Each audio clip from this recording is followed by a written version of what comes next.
Hello, my name is Van Hargis, and I'm going to talk to you today about the Reinsman 746E. This is a Pro Horseman California pleasure bit.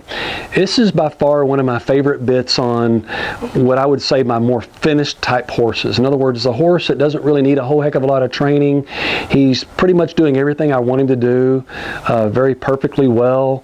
And so what makes this so favorable because of all that is, number one, it's an incredibly beautiful looking shank. In other words, I just love the design and the shape of the shank, but it's also very attractive in the sense that they've got this great looking engraved features on it on the side, which just gives it a tremendous amount of eye appeal.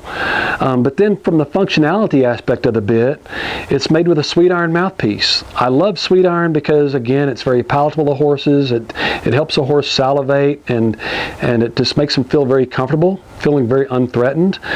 The other thing about this particular bit, why they call it a California type mouthpiece, is that it looks like a very high ported bit. It looks like it could be very severe, but if I turn the bit at a slight angle, you might notice that has actually got more of a spoon effect. So it's not like the port is straight up. It kind of rotates back.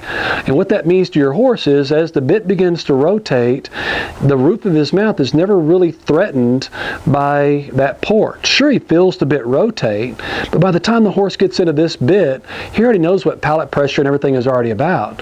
So as he feels that rotate, he knows that palate pressure could be there, but because of that curvature of that mouthpiece or of that port, it's probably never going to bump the horse in the roof of the mouth.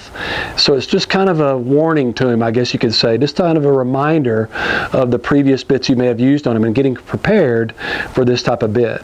This is just an absolutely phenomenal bit. I think that every horseman out there, almost at any riding level, should have this in their tack room.